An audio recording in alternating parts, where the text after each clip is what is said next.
Hello दोस्तों, कैसे हो आप लोग। आज हम लोग स्टार्ट करने वाले थे कम्बिनेशन ऑफ द सेल। ठीक है, जब डिफरेंट डिफरेंट सेल्स को हम कंबाइन करते हैं, एक साथ जोड़ते हैं, तो उसका क्या रिजल्ट होता है, उसी की स्टडी करने वाले हैं आज। तो ये जो कम्बिनेशन ऑफ सेल्स होता है वो दो टाइप का होता है। एक होता है series combination of the cell और दूसरा होता है पैरेलल कम्बिनेशन। ठीक है, तो चलिए स्टार्ट करते हैं।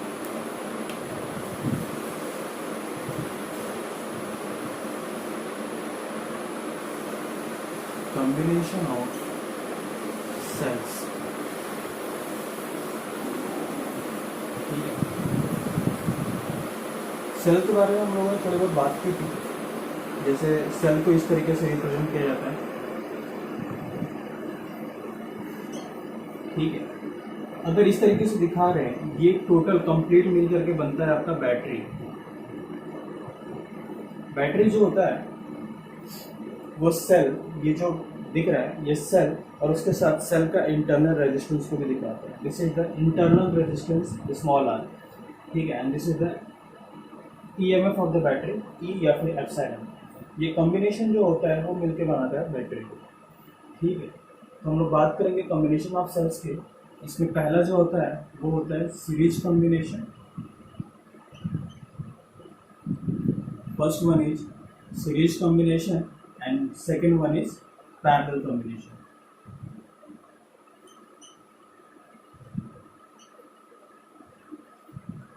First one is series combination and second one is parallel combination. ठीक है, तो हम लोग स्टार्ट करेंगे सीरीज कॉम्बिनेशन से। चलिए स्टार्ट करते हैं सीरीज कॉम्बिनेशन। देखिए, इस टाइप का जो अरेंजमेंट होता है उसको हम लोग बोलते हैं सीरीज कॉम्बिनेशन। सीरीज कॉम्बिनेशन का मतलब क्या होता है कि सेल का इंड टू इंड पॉइंट जो है, सेल का इंड टू इंड पॉइंट जो है वो दूसरे सेल के इंड टू इंड पॉइंट से जुड़ा होगा, है ना। मतलब जो सेल्स के छोर हैं वो दूसरे सेल्स के छोर के साथ क्या होंगे, मिले होंगे। इंड पॉइंट जो होंगे वो इंटरकनेक्टेड होंगे एक दूसरे के साथ, एक सीरीज में, एक लाइन में। उसको हम लोग बोलते हैं सीरीज कॉम्बिनेशन। ठीक है, यहाँ पे मैंने तीन सेल्स को दिखाया है जो आपस में क्या है, सीरीज कॉम्बिनेशन में है।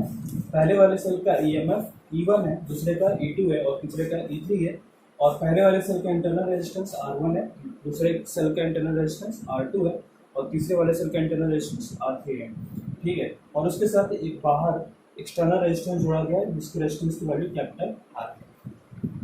ठीक है, और इन सब की वजह से हमने मान लिया कि इसमें जो करंट फ्लो कर रहा है वो क्या कर रहा है, आई करंट।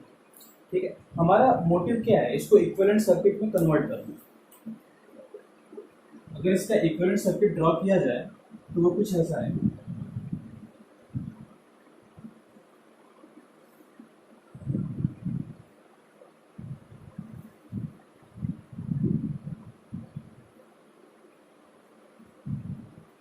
ये एक्सटर्नल रेजिस्टेंस आ गया, करंट अभी भी आई होगा। ठीक है, ये जो ईएमएफ दिख रहा है, ये जो बैटरी दिख रही है, इसको हम लोग बोलेंगे फिर ई इक्विवेलेंट। E equivalent. ठीक है, और इंटरनल रेजिस्टेंस जो आर है वो हो जाएगा आर इक्विवेलेंट। ठीक है, इसमें अपने को कन्वर्ट करना है। तो यहाँ से अगर हम देखेंगे तो हम लिख सकते हैं कि ई इक्विवेलेंट की वैल्यू जो होगी वो होगी summation of epsilon I. Summation of epsilon I, जितना भी बैटरी है सबको ऐड कर दीजिए, वो वैल्यू दे देगा ई इक्विवेलेंट की। ठीक है, और आर इक्विवेलेंट क्या हो जाएगा आपका, सारे रेजिस्टेंस आपस में देखे क्या सीरीज में है तो हम लोग इसको ही बोलेंगे समेशन ऑफ आर आई। सारे रेजिस्टेंस को ऐड कर दीजिए, वो आर इक्विवेलेंट की वैल्यू देगा। तो सीरीज कॉम्बिनेशन में सिर्फ इतना ही है।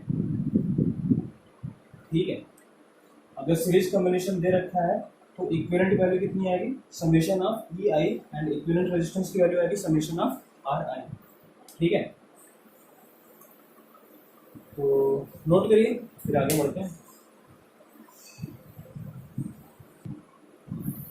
इसमें देखिए, इसमें दिखाया गया कि n identical batteries. Identical batteries का मतलब क्या है, जिसकी ईएमएफ की वैल्यू सेम हो और इंटरनल रेजिस्टेंस की वैल्यू क्या हो, सेम। जिसमें देखिए इसमें ईएमएफ कितना है, एप्सिलॉन है, यहाँ में कितना है, ई है, यहाँ में कितना है, ई है, और सबका इंटरनल रेजिस्टेंस स्मॉल आर है। तो इसको हम लोग बोलते हैं आइडेंटिकल सेल्स।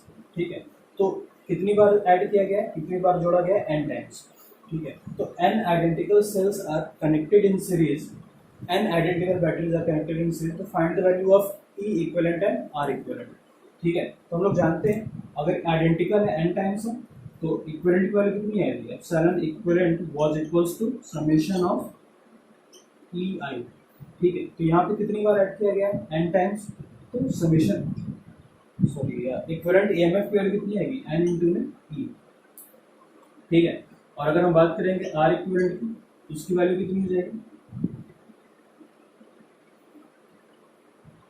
आर इक्विवेलेंट की वैल्यू कितनी हो जाएगी, आर इक्विवेलेंट की वैल्यू हो जाएगी summation of R I and that will be equals to N into में आर। ठीक है, मेरी बात समझ में आ रही होगी आप लोगों को, बहुत सिंपल चीज़ें हम लोग बात कर रहे हैं आज।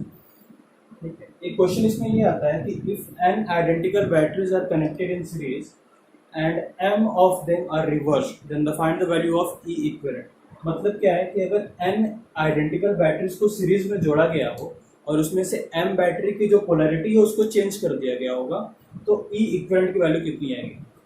ठीक है, पोलैरिटी चेंज करने का मतलब क्या है, यहाँ पे देखिए पोलैरिटी सबका सेम है, minus plus minus plus minus plus, तो ऐड होता चला गया है। कहीं बीच में कुछ ऐसा है कि इस तरीके का एडअप हो गया है, पहले प्लस फिर माइनस प्लस माइनस। ठीक है, इस तरीके से m टाइम्स किया गया है और ये n टाइम्स है, इसमें भी इंटरनल रेजिस्टेंस r है, यहाँ भी इंटरनल रेजिस्टेंस r है। मेरी बात समझ में आ रही है, n जो है वो सेम सीक्वेंस में m बैटरीज m सेल्स जो है उनकी पोलैरिटी को चेंज कर दिया गया है, तो इक्विवेलेंट वैल्यू कितनी आएगी, ई इक्विवेलेंट की वैल्यू कितनी आएगी, कैसे सॉल्व करेंगे इसको। उस केस में चलिए नेक्स्ट हम बात करते हैं। देखिए क्वेश्चन है N identical cells are connected in series, out of them M are reversed, find E equivalent and R equivalent. ठीक है, कहने का मतलब ये है कि एन आइडेंटिकल सेल्स है उसको जोड़ा गया इस तरीके से।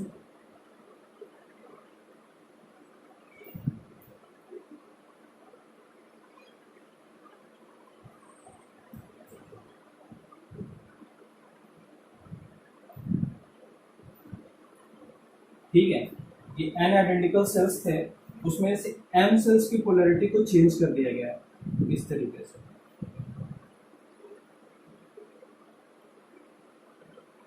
ठीक है, तो पूछ रहा है कि ई इक्विवेलेंट और आर इक्विवेलेंट की वैल्यू कितनी है, तो ई इक्विवेलेंट जो होगा उसकी वैल्यू हो जाएगी एन ई माइनस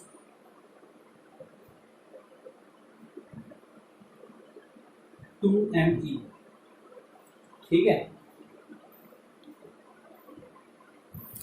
ठीक है, ई इक्विवेलेंट वैल्यू हो जाएगी N E minus two M E. अब इस निष्कर्ष पे हम कैसे पहुंचे, एक सेकेंड। अगर आर इक्विवेलेंट की बात करें तो आर इक्विवेलेंट में क्या हो जाएगा, देखिए सारे के सारे रेजिस्टेंस के हैं आपस में, श्रेष्ठ कॉम्बिनेशन है, उसको हम लोग डायरेक्ट लिख सकते हैं एन इंटू में आर, इसमें कोई बहुत बड़ी चीज नहीं, इसको थोड़ा सा एक्सप्लेन करना पड़ेगा। ठीक है, इसको हम लोग सिंप्लीफाई करके लिख सकते हैं epsilon N minus two M. ठीक है, इस तरीके से लिखा जा सकता है ई इक्विवेलेंट। क्वेश्चन ये आता है कि इस निष्कर्ष को हम कैसे पहुंचे। ठीक, तो देखिए अगर मान लीजिए 10 सेल है हमारे पास, उसको हमने इस तरीके से जोड़ा हुआ है, 10 आइडेंटिकल सेल है, उसमें से दो की पोलैरिटी को चेंज कर दिया गया, दो की पोलैरिटी को क्या किया गया है, चेंज किया गया, रिवर्स किया गया। ठीक है,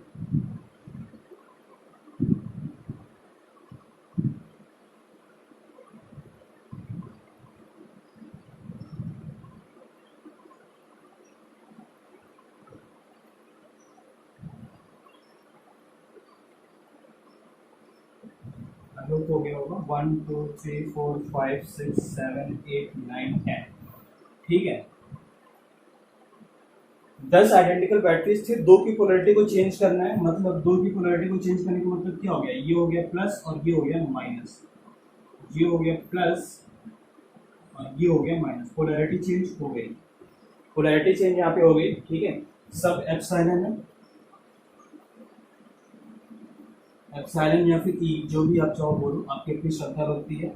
इंटरनल रेजिस्टेंस आर है। ठीक, तो देखिए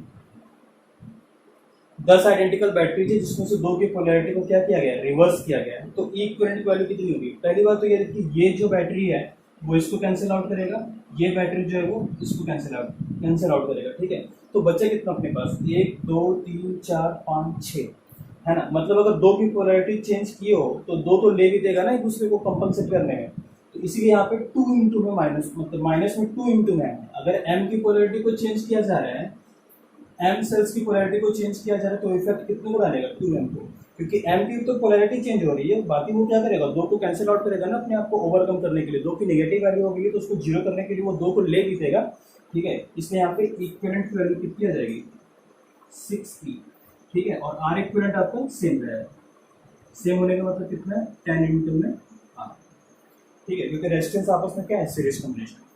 आई होप आप लोग को बात समझ में आई होगी कि ये रिजल्ट हमने कैसे देखा है, ठीक है। तो this is all about the series combination, ठीक है। अब हम बात करेंगे पैरेलल कॉम्बिनेशन की, इसको नोट करिए फिर आगे बढ़ते हैं।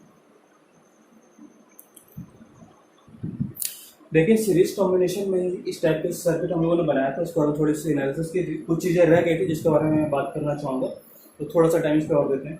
देखिए यहाँ पे ई इक्विवेलेंट की वैल्यू कितनी आएगी, ई इक्विवेलेंट की वैल्यू आई थी एन इंटू में ई, ठीक है ना।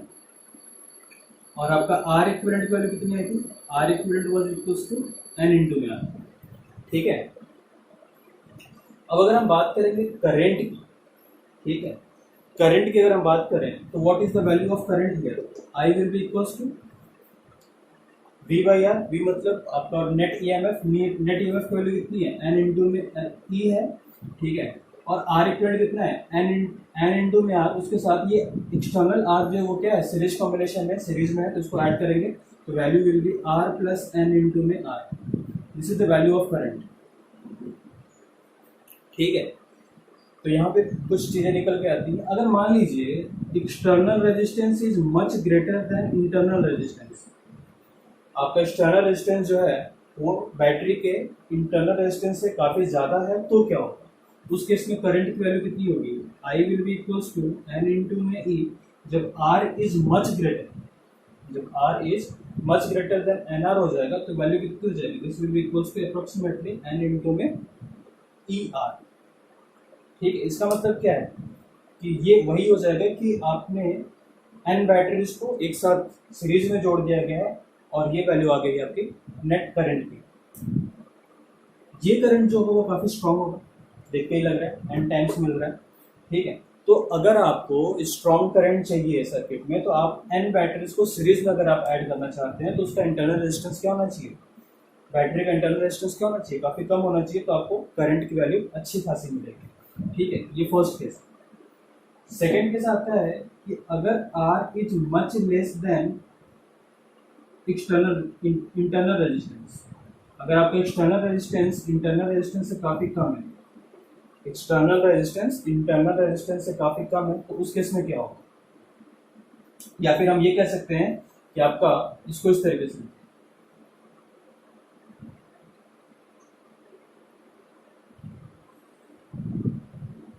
Internal resistance is much greater then external resistance, ठीक है। और इसको इस तरीके से, इंटरनल रेजिस्टेंस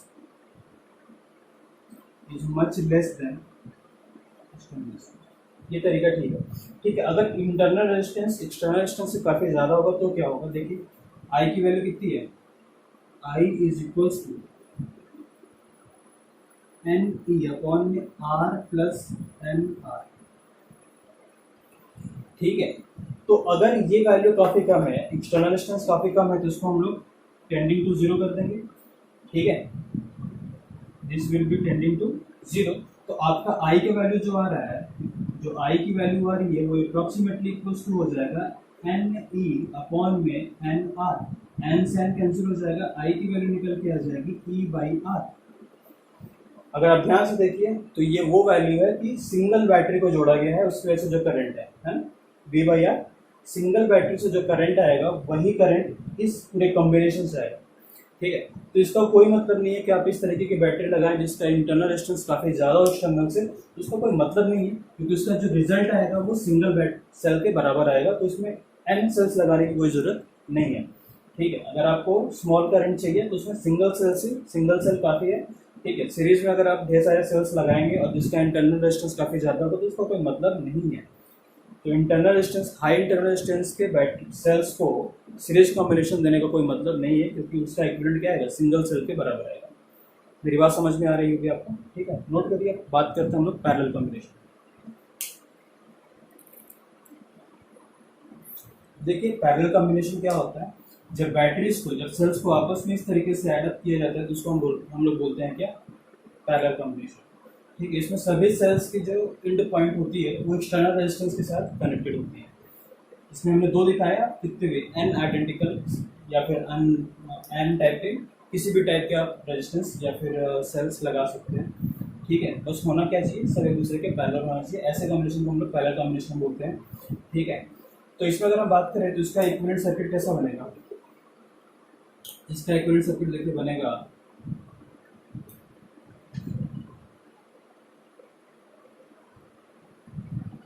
कुछ इस टाइप का। This is R equivalent and this is E equivalent and this is capital R. ठीक है, करंट मान लीजिए आई है। ठीक है, तो ये अपने को इसको इसमें कन्वर्ट करना है। ठीक है, तो आइए देखते हैं पैरेलल कॉम्बिनेशन में क्या होता है।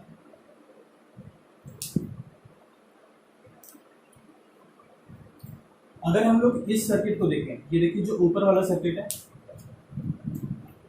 इसको पाथ 1 बोलते हैं। मान लीजिए इसमें करंट I1 है और इसमें करंट I2 है।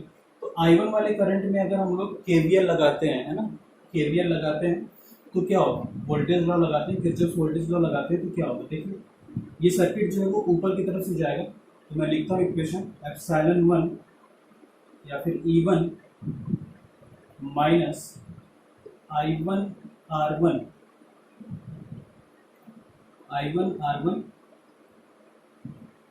Minus IR is equals to 0। देखिए E1 करंट इधर जा रहा है, ये प्लस ये माइनस। ठीक है, ये प्लस ये माइनस, तो ये क्या आएगा, E1 माइनस I1 R1, ठीक है, minus IR is equals to 0। ठीक है, अगर नीचे वाले के लिए लिखते हैं, नीचे वाले सर्किट के लिए लिखते हैं, देखिए ये सर्किट कंप्लीट हो रहा है, इसमें अगर हम KVL लगाते हैं तो क्या होगा, E2 minus I2 R2 minus IR is equals to 0। अब सोचिए इस टाइप से अगर n सेल्स होते हैं तो हम लोग उसको n टाइम्स इस तरीके से लिखते हैं। ठीक है, और ऐड कर देते तो वैल्यू क्या आती है, ये देखिए अगर इसको हम ऐड करेंगे तो क्या मिलेगा वैल्यू, अभी ऐड मत करिए, अभी छोड़ दीजिए। ठीक है, इस इक्वेशन को मैं रीअरेंज करना चाहता हूँ, मैं दूसरे तरीके से लिखना चाहता हूँ। देखिए इसको क्या लिख सकते हैं, इसको हम लोग लिख सकते हैं E1 अपॉन में R1 से डिवाइड कर रहा हूँ through out, minus I1 minus IR upon में R1 से डिवाइड किया है इक्वल टू 0। यहाँ पे देखिए सेकंड वाले को अगर हम लिखेंगे तो हम लिखेंगे E2 अपॉन में R2 minus I2 minus IR upon में R2 इज इक्वल टू 0। अगर इसको हम लोग n टाइम्स ऐड करते हैं तो वैल्यू क्या है, ये देखिए इसको अगर हम लोग n टाइम्स ऐड करेंगे तो इसको हम लोग लिख सकते हैं समेशन ऑफ EI अपॉन में RI, और ये देखिए टोटल करंट कितना हो जाएगा I1 I2, तो I1 प्लस I2 की वैल्यू कितनी हो जाएगी, कैपिटल I के बराबर, सॉरी मतलब ये I के बराबर हो जाएगी। यही तो टोटल करंट है, I1 plus I2 plus I3 plus I4 total किसके बराबर होगा, I के बराबर होगा। तो ये हो जाएगा वैल्यू माइनस I, और इधर हो जाएगा माइनस IR अपॉन में summation of RI is equals to 0। Check करिए। ठीक है, ये इक्वेशन मिलेगा। अब इसको सॉल्व करते हैं, तो सॉल्व करेंगे तो देखिए वैल्यू कितनी आती है। तो देखिए इक्वेशन क्या मिल रहा है, समेशन ऑफ EI अपॉन में RI minus of I minus I into में आर, वन अपॉन में summation of R I is equals to 0। ठीक है, यहाँ से आई अगर कॉमन लीजिए तो summation of E I upon में आर आई माइनस आई, अंदर क्या आ जाएगा 1 प्लस आर, वन अपॉन में summation of R I is equals to 0। ठीक है, तो यहाँ से इसको ऐसे करते हैं और यहाँ पे इक्वल टू का साइन लगाते हैं, तो आई की वैल्यू कितनी आएगी, I will be equals to summation of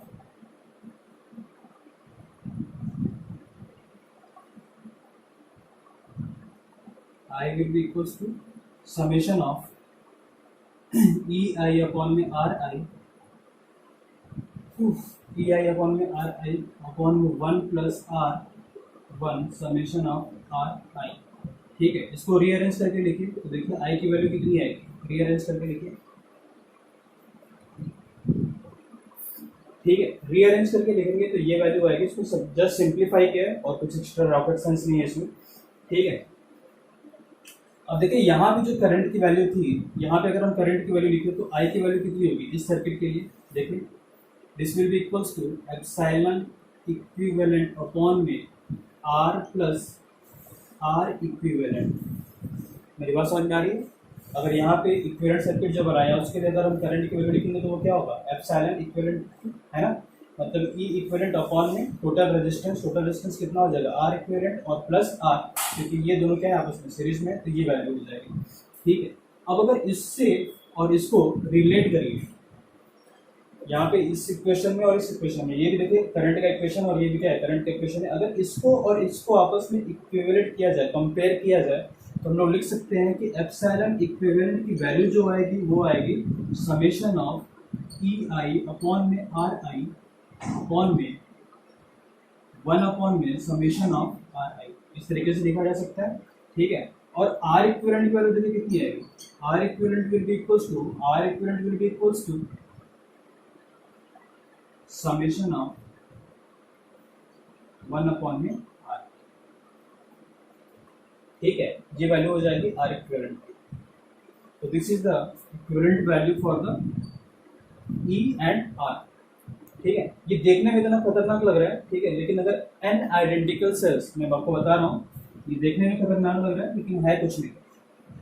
parallel combination में, हालांकि इसका डेरिवेशन भी काफी बुक्स में नहीं दिया होता है, डायरेक्ट लिख देते हैं, बट यहाँ पे दिखाना जरूरी था।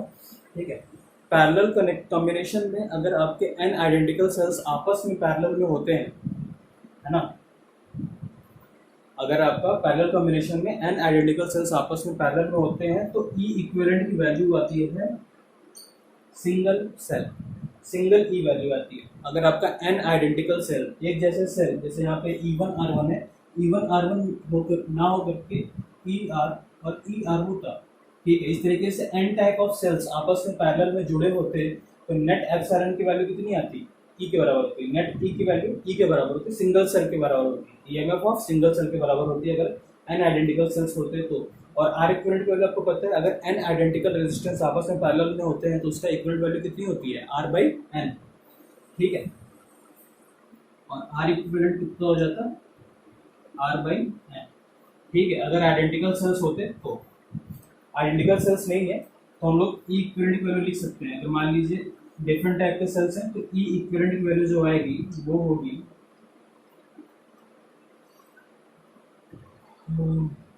E1 अपॉन में R1,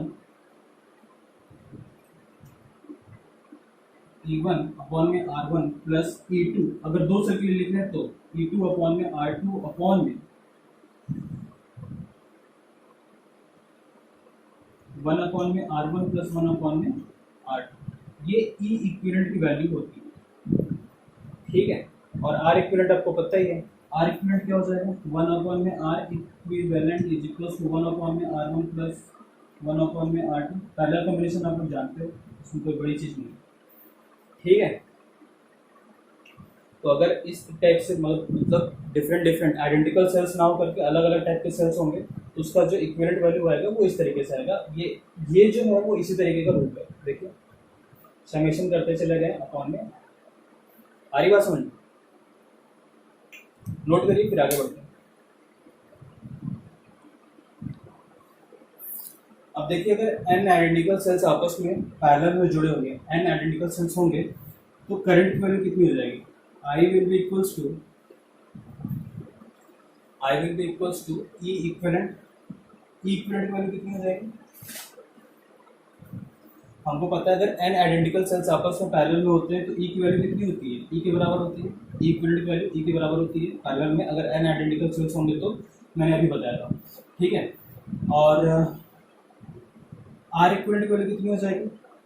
पैरेलल में है तो इसका R इक्विवेलेंट की वैल्यू कितनी हो जाएगी? R बाई n, और ये R के साथ क्या है? सीरीज में, तो इसको हम लोग लिखेंगे तो वैल्यू कितनी आ जाएगी? This will be equals to n into में E upon R plus n into में R, ठीक है, ये वैल्यू आएगी बिल्कुल। अब देखिए अगर if internal resistance is much less then external resistance, अगर आपका इंटरनल रेजिस्टेंस जो है वो एक्सटर्नल रेजिस्टेंस से काफ़ी कम होगा तो क्या होगा? If R is much less than R तो I will be equal to, देखिए I will be approximately equal to n into में E। R की वैल्यू काफ़ी कम है तो इसको इग्नोर करेंगे, वैल्यू कितनी आएगी नीचे? n अपॉन में R। तो इसका मतलब क्या है कि अगर बैटरी की इंटरनल रेजिस्टेंस काफ़ी कम है, बैटरी का अगर इंटरनल रेजिस्टेंस काफ़ी कम है तो करंट जो होगा, अगर पैरेलल कॉम्बिनेशन हम दे रहे हैं तो करंट जो होगा वो सिंगल सेल के द्वारा दिए गए करंट के बराबर होगा। तो कहने का मतलब ये है कि अगर सेल्स की इंटरनल रेजिस्टेंस काफ़ी कम है तो उसको पैरेलल में कंबाइन करने का कोई मतलब नहीं आएगा, उसका रिजल्ट सिंगल सेल के बराबर ही होगा, ठीक है। सिंपल चीज़ें हैं। सेकेंड केस देखिए, if R is much greater then R, ठीक है। अगर इंटरनल रेजिस्टेंस काफ़ी ज़्यादा हो जाएगा तो क्या होगा? इंटरनल रेजिस्टेंस जब काफ़ी ज़्यादा होगा, जब इंटरनल रेजिस्टेंस काफ़ी ज़्यादा होगा तो क्या होगा? देखिए I will be equals to, I का फॉर्मूला क्या है? n इंटू में E अपॉन में R plus n R. Internal resistance काफ़ी ज़्यादा है तो इसको इग्नोर कर सकते हैं, तो करंट की वैल्यू कितनी आएगी? तो यहाँ से हम बोल सकते हैं I will be approximately equals to E upon में एन E अपॉन में R, ठीक है। इसका मतलब क्या हुआ? इसका मतलब ये हुआ कि सिंगल सेल के द्वारा जो करंट दिया गया है उसमें n टाइम्स का क्या हो रहा है? मल्टीप्लिकेशन हो रहा है, मतलब हाई करंट की वैल्यू मिलेगी यहाँ पे। देखिए n times of E by R। E तो ठीक है लेकिन रेजिस्टेंस भी आपका क्या है? इंटरनल रेजिस्टेंस है, और यहाँ पे ये कितने टाइम्स है? n टाइम्स है, मतलब आपके करंट में जो होगा वो n टाइम्स का मल्टीप्लिकेशन होगा। मतलब कहने का मतलब ये है कि यहाँ पे क्या होगा? स्ट्रॉन्ग करंट मिलेगा, ठीक है। तो अगर आपको स्ट्रॉन्ग करंट की रिक्वायरमेंट है तो आप क्या करिए, आप बैटरी की इंटरनल रेजिस्टेंस, सॉरी सेल की इंटरनल रेजिस्टेंस क्या रखिए? काफ़ी ज़्यादा रखिए, और उसको पैरेलल में कनेक्ट करिए तो आपको करंट की वैल्यू क्या मिलेगी? काफ़ी हाई मिलेगी। आई बात समझ में? चलिए एक दो क्वेश्चन देखते हैं इस पर। जैसे देखिए क्वेश्चन है, find the current in the loop, है ना। इस लूप में करंट की वैल्यू फाइंड करनी है। यहाँ पे डिफरेंट अरेंजमेंट है, सेल्स लगे हुए, देखिए 1 2 3 4 सेल्स लगे हुए हैं और 1 2 3 4 रेजिस्टेंस है, ठीक है। सेल की ईएमएफ और इंटरनल रेजिस्टेंस की वैल्यू दे रखी है। ईएमएफ 40 वोल्ट है और इंटरनल रेजिस्टेंस कितना है? 2 ओम है। यहाँ पे देखिए 10 वोल्ट है और 1 ओम है। यहाँ पे 20 वोल्ट है और 1 ओम है। यहाँ पे 15 वोल्ट है और 1 ओम है, ठीक है। तो अपने को क्या करना है? इसको इक्विवेलेंट सर्किट में कन्वर्ट करना है। तो इक्विवेलेंट सर्किट में कन्वर्ट करने का मतलब क्या है? मुझे चाहिए क्या? एक ईएमएफ चाहिए, एक रेजिस्टेंस चाहिए, बस। इक्विवेलेंट में इसको कन्वर्ट करना है, तो आइए करते कन्वर्ट। देखिए ये 40 है, आगे बढ़ते हैं। इसकी पोलैरिटी देखिए माइनस प्लस, ये क्या है? प्लस माइनस, ये क्या है? माइनस प्लस, ये क्या है? Plus minus. आइए पोलैरिटी देखते हैं, ये सॉरी नेट ई की वैल्यू देखते हैं। ये 40 है, माइनस हो रहा है 15, तो 40 माइनस 15 25। फिर देखिए प्लस हो रहा है 20, 25 प्लस 20 कितना हो जाएगा? 45। 45 माइनस 10 तो कितना हो जाएगा? 35। पोलैरिटी किसकी रहेगी? इसी की रहेगी। 45 volt, E equal to value I. Simple calculation देखिए, प्लस लिया यहाँ से, ठीक है। तो plus 40 minus 15 plus 20 minus 10 equal to कितना आ गया? 35 पॉजिटिव का। पॉजिटिव का आया इसीलिए इसकी पोलैरिटी रखते हैं, निगेटिव आया होता तो पोलैरिटी चेंज किए होते हैं, ठीक है। तो इक्विवेलेंट रेजिस्टेंस की वैल्यू देखिए, ये 2 ओम, 2, एक 3, 3 4 3 7, एक 8, 8 3 11, 11 एक 12, 12 एक 13, 13 2 15, तो 15 ओम का रेजिस्टेंस है। ठीक है, डायरेक्ट ऐड किया क्योंकि सब क्या है सीरीज में, तो यहाँ पे आपको दिख रहा होगा क्या क्या दिख रहा है, तो वही दिख रहा होगा इक्विवेलेंट ई और इक्विवेलेंट आर की वैल्यू। तो करंट की वैल्यू कितनी हो जाएगी, I is equals to E equivalent upon में आर इक्विवेलेंट। ई इक्विवेलेंट कितना है 35, आर इक्विवेलेंट कितना है 15 है। ठीक है, कितना है यार 7/3 एम्पियर आंसर है आपका। ठीक है, नोट करिए, एक दो क्वेश्चन और देखते हैं। देखिए क्वेश्चन है find E equivalent and R equivalent, है ना। मान लीजिए पॉइंट ए है और ये पॉइंट बी है, इसी के क्रॉस अपने को पूछ रहा है ई इक्विवेलेंट और आर इक्विवेलेंट। तो सबसे पहले मैं इसको सॉल्व करना चाहूँगा, ये सॉल्व कर लूँगा तो ये क्या सीरीज में मिल जाएगा। तो इसको सॉल्व करने के लिए यहाँ पे देखिए ये क्या है पैरेलल कॉम्बिनेशन है। पैरेलल कॉम्बिनेशन होने के साथ ही साथ यहाँ पे देखिए पोलैरिटी चेंज है, ये माइनस प्लस है, यहाँ पे क्या है प्लस माइनस है, तो पोलैरिटी चेंज है तो कोई फर्क नहीं पड़ता, अपना डायरेक्ट वही फॉर्मूला लिखेंगे जैसे हम लोग जानते हैं। हम लोग जानते हैं कि ई इक्विवेलेंट जो होता है वो होता है क्या होता है ई अपॉन ई1 अपॉन में r1 प्लस ई2 अपॉन में r2 अपॉन में 1 अपॉन में r1 प्लस 1 अपॉन में r2। ठीक है, तो इसी क्वेश्चन में पुट करते हैं, देखिए वैल्यू क्या निकल के आएगी। ई1 की वैल्यू कितनी है 10 है, r1 की वैल्यू कितनी है 2 है, प्लस माइनस लिखेंगे यहाँ पे -4 अपॉन में 2। माइनस क्यों लिखे, क्योंकि यहाँ पे पोलैरिटी देखिए चेंज है, ये माइनस प्लस है तो ये क्या है प्लस माइनस है। ठीक है, तो यहाँ पे पोलैरिटी चेंज है तो इसको हम लोग माइनस लिखे यहाँ पे, अपॉन में 1 अपॉन में r1 तो 1 अपॉन में 2 प्लस 1 अपॉन में 2। इसको सॉल्व करिए, देखिए वैल्यू कितनी आएगी,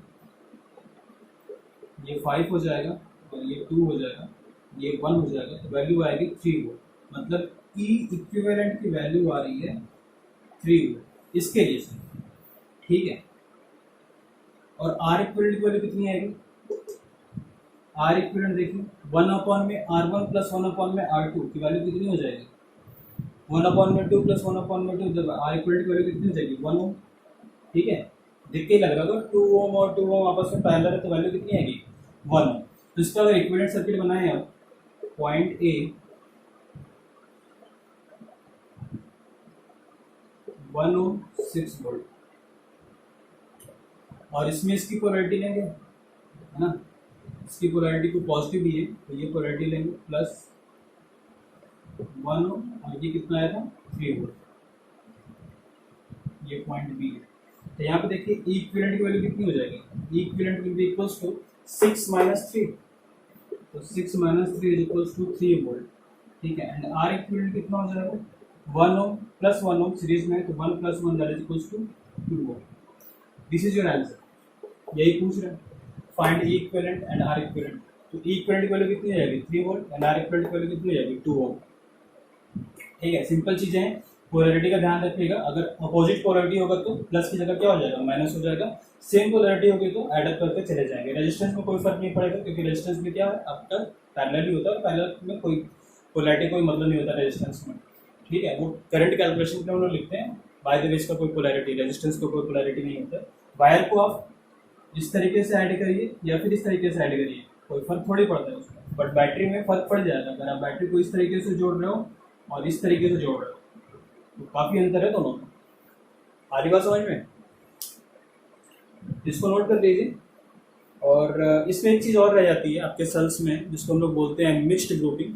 मिक्स्ड ग्रुपिंग को पढ़ने के लिए आपको पावर के बारे में जानना जरूरी है, पावर क्या होता है, हीट क्या होती है। तो मिक्स्ड ग्रुपिंग को अभी मैं स्किप करता हूँ, और जब हम लोग बात करेंगे पावर्स की, जिसमें हम लोग मैक्सिमम पावर ट्रांसफर थ्योरम पढ़ेंगे, ठीक है, तो उस समय मैक्सिमम पावर ट्रांसफर थ्योरम के एंडिंग पे हम आपको मिक्स्ड ग्रुपिंग के बारे में बताएंगे, जिसमें हम लोग क्या करते हैं सीरीज और पैरेलल दोनों को एक साथ लिखते हैं, उसके बाद उसमें कॉम्बिनेशन देखते हैं कि क्या होता है। तो उसमें मैक्सिमम पावर का भी एक कॉन्सेप्ट आता है जिसको हम लोग बिना मैक्सिमम पावर ट्रांसफर थ्योरम के पढ़े हम लोग डिस्कस नहीं कर सकते हैं, तो उसके लिए थोड़ा सा वेट करना पड़ेगा मिक्स्ड ग्रुपिंग के लिए। बाकी सेल्स में आपका कंप्लीट है, यही आता है, सिंपल क्वेश्चंस आते हैं, बहुत टफ नहीं होते, सिंपल कॉन्सेप्ट वाले क्वेश्चंस हैं। ठीक है, सिंपल कैलकुलेशंस होते हैं इसमें। तो इसको नोट करिए और कोई प्रॉब्लम होगा तो बताइएगा। ठीक है, तो आज के लिए इतना ही काफ़ी है। मिलते हैं फिर अगले लेक्चर में। तब तक अपना ध्यान रखिए, अच्छे से रहिए। Thank you so much.